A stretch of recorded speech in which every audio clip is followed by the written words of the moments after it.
Hello friend, आप देखिए हड़प्पा सभ्यता से संबंधित कुछ महत्वपूर्ण तथ्य का अध्ययन हम करेंगे। तो स्टार्ट करते हैं। हड़प्पा सभ्यता का आकार क्या था, जो कि एग्जाम में ये अक्सर पूछा जाता है। बहुत इंपॉर्टेंट, मैं आपको यहाँ पॉइंट बता रही हूँ। हड़प्पा सभ्यता से संबंधित सारे पॉइंट जो है बहुत इंपॉर्टेंट है, जो कि आपके टीजीटी एग्जाम्स के लिए बहुत ये क्या होते हैं आपको देखना ज़रूरी है।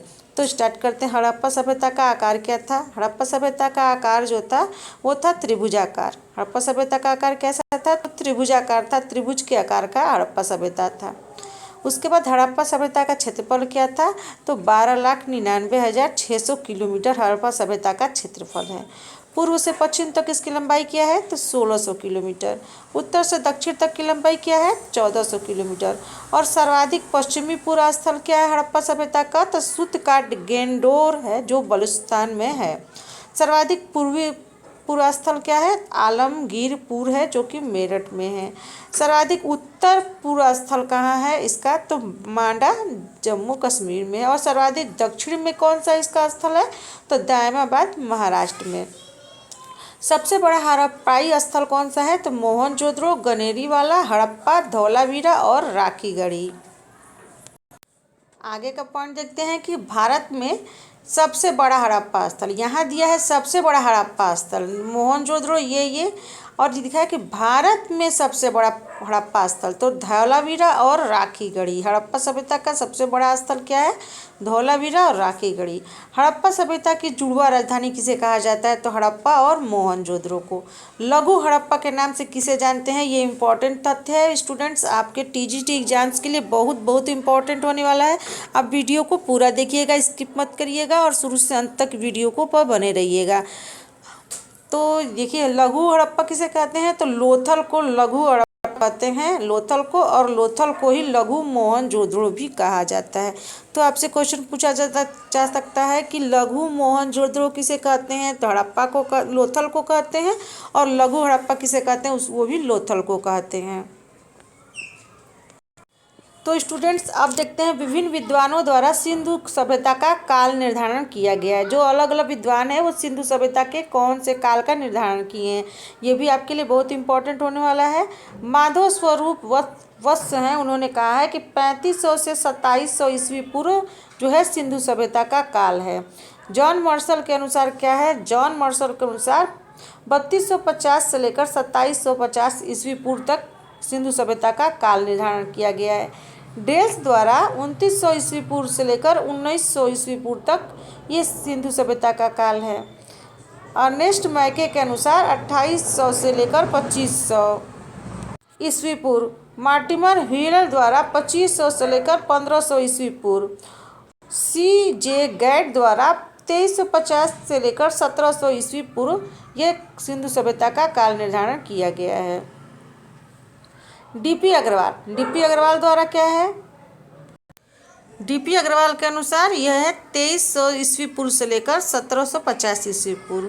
फेयर सर्विस के अनुसार है 2000 से लेकर 1500 ईस्वी पूर्व ये सिंधु सभ्यता का काल निर्धारण किया गया है। स्टूडेंट आपको इस वीडियो में इस चैनल पे बहुत ही इंपॉर्टेंट पॉइंट देखने को मिलेगा। आप मेरे चैनल पे बने रहिएगा। अगर नए हैं चैनल पे तो प्लीज़ चैनल को लाइक शेयर सब्सक्राइब जरूर करिएगा और बेल आइकन भी दबा दीजिएगा। साथ में एक प्यारा कमेंट करिएगा आपको वीडियो कैसा लगा। तो लेट स्टार्ट, आगे देखिए क्या करते देखते हैं आगे का पॉइंट।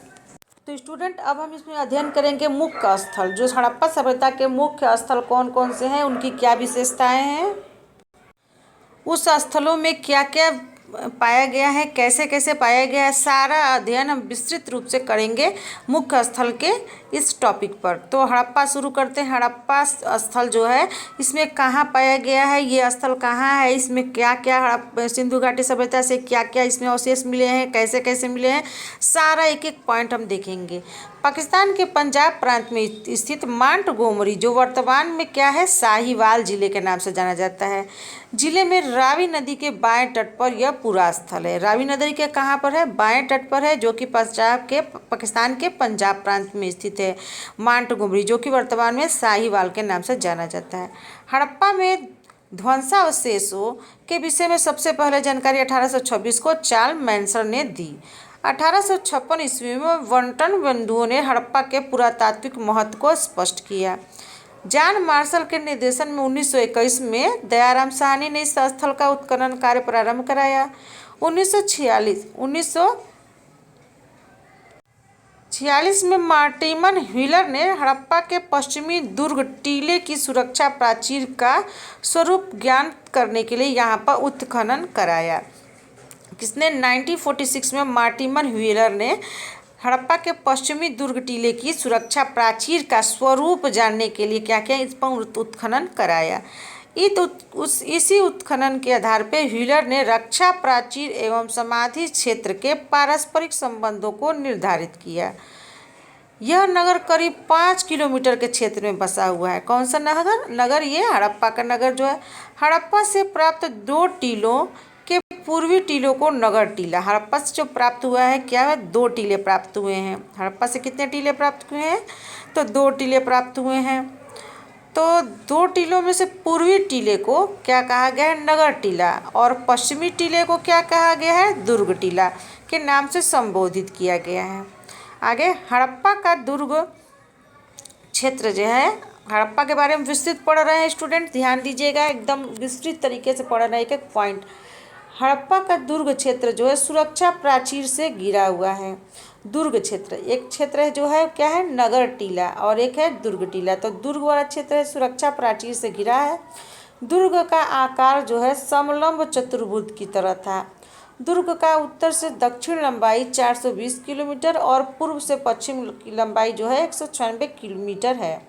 ये 420 मीटर और पश्चिम से पश्चिम चौड़ाई है 196 मीटर है।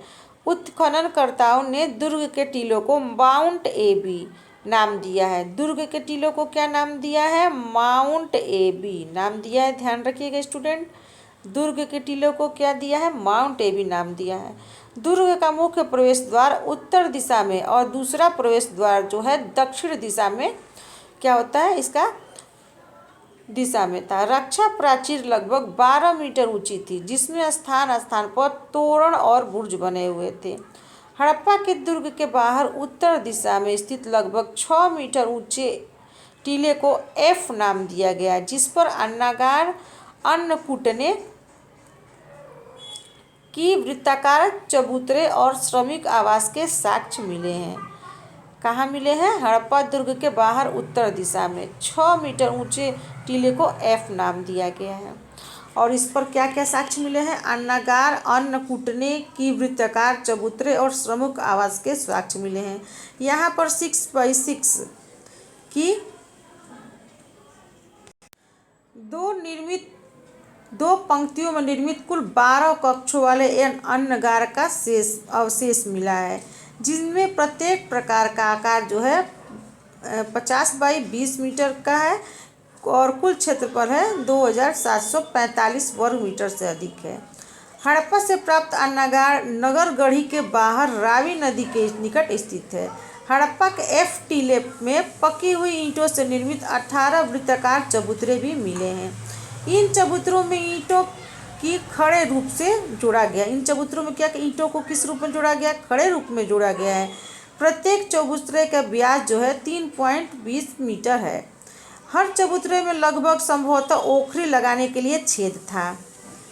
इस चबूतरे के छेदों में राख जले गेहूं और जौ के दानों और भूसों के तिनके मिले हैं। मार्टिमन व्हीलर का अनुमान है कि इन चबूतरों का उपयोग अनाज पीसने के लिए किया जाता होगा। श्रमिक आवास के रूप में विकसित 15 मकानों की 2 पंक्तियां मिली हैं, जिनमें उत्तरी पंक्ति में 7 और दक्षिणी पंक्ति में 8 मकान के अवशेष मिले हैं। प्रत्येक मकान का आकार 17 बाई 7.5 मीटर का है। प्रत्येक गृह में कमरे और आंगन होते थे। इनमें मोहनजोदड़ो के गृहों की भांति कुएं नहीं मिले हैं। श्रमिक आवास के नज़दीक ही करीब 14 भट्टों और धातु बनाने की एक मंजूषा के अवशेष मिले हैं।